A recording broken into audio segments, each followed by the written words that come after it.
মির্জা ফখরুল ইসলাম আলমগীর সর্বোচ্চ সংখ্যক ভোটপ্রাপ্ত হওয়ায় রাষ্ট্রপতি পদে যথাযথভাবে নির্বাচিত হয়েছেন। রাষ্ট্রপতি হচ্ছেন রাষ্ট্রের সর্বোচ্চ সাংবিধানিক পদ।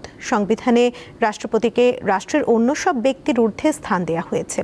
তার নামেই রাষ্ট্রের আনুষ্ঠানিক কার্যক্রম পরিচালিত হয়। তবে সংসদীয় সরকার ব্যবস্থায় রাষ্ট্রপতির পদটি মূলত রাষ্ট্রপ্রধানের, সরকার প্রধানের নয়। ফলে রাষ্ট্রপতির পদটির মর্যাদা ও আনুষ্ঠানিক গুরুত্ব যতটা, নির্বাহী ক্ষমতা ততটা নয়।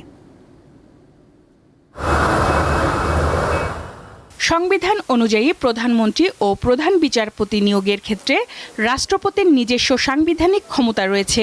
এর বাইরে রাষ্ট্রপতিকে প্রায় সব দায়িত্ব পালনের ক্ষেত্রে প্রধানমন্ত্রীর পরামর্শ অনুযায়ী কাজ করতে হয়। মির্জা ফখরুল ইসলাম আলমগীর সর্বোচ্চ সংখ্যক ভোটপ্রাপ্ত হওয়ায় রাষ্ট্রপতি পদে যথাযথভাবে নির্বাচিত হয়েছেন। সংসদ নির্বাচনে কোনো দল সংখ্যাগরিষ্ঠতা পেলে সাধারণত সেই দলের সংসদীয় দলের নেতাকেই প্রধানমন্ত্রী নিয়োগ করেন রাষ্ট্রপতি। তবে কোনো দল একক সংখ্যাগরিষ্ঠতা না পেলে কে সরকার গঠন করতে পারবেন সে বিষয়ে রাষ্ট্রপতির সাংবিধানিক ভূমিকা গুরুত্বপূর্ণ হয়ে ওঠে। প্রধান বিচারপতি নিয়োগের ক্ষেত্রেও রাষ্ট্রপতি প্রধানমন্ত্রীর পরামর্শে কাজ করতে বাধ্য নন। সংবিধান তাকে ক্ষেত্রে স্বাধীন ক্ষমতা দিয়েছে। এছাড়া রাষ্ট্রীয় ও পররাষ্ট্র নীতি সংক্রান্ত বিষয় সম্পর্কে রাষ্ট্রপতিকে অবহিত রাখবেন প্রধানমন্ত্রী। কোনো বিষয়ে মন্ত্রিসভার বিবেচনার জন্য পেশ করতে রাষ্ট্রপতি অনুরোধ জানালে প্রধানমন্ত্রী তা মন্ত্রিসভায় উপস্থাপন করবেন। তবে এখানে একটি গুরুত্বপূর্ণ সাংবিধানিক সুরক্ষা রয়েছে। প্রধানমন্ত্রী রাষ্ট্রপতিকে আদৌ কোনো পরামর্শ দিয়েছেন কিনা এবং দিয়ে থাকলে কি পরামর্শ দিয়েছেন সে সম্পর্কে কোনো আদালত কোনো প্রশ্নের তদন্ত করতে পারবেন না। রাষ্ট্রপতির অন্যতম ক্ষমতা হলো দ্বন্দ্ব মওকুফ বা কমানোর ক্ষমতা। কোনো আদালত, ট্রাইব্যুনাল বা অন্য কোনো কর্তৃপক্ষের দেওয়া দ্বন্দ্ব রাষ্ট্রপতি মার্জনা স্থগিত, হ্রাস বা মওকুফ করতে পারেন। রাষ্ট্রপতির পদটির আরেকটি বিশেষ বৈশিষ্ট্য হল সাংবিধানিক দায়মুক্তি। দায়িত্ব পালনের ক্ষেত্রে রাষ্ট্রপতিকে কোনো আদালতে জবাবদিহি করতে হয় না।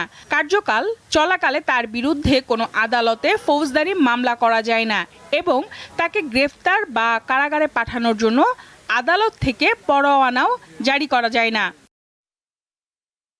ক্ষমতার সীমাবদ্ধতার বিপরীতে রাষ্ট্রপতির পদটি আর্থিক ও প্রাতিষ্ঠানিক সুযোগ সুবিধা বেশ বিস্তৃত।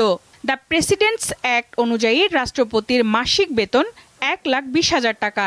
এই বেতন আয়কর মুক্ত। রাষ্ট্রপতির আপ্যায়ন বা এন্টারটেনমেন্টের জন্য বার্ষিক ভাতা রয়েছে। এই ব্যয়ের নিরীক্ষা করা হয় না।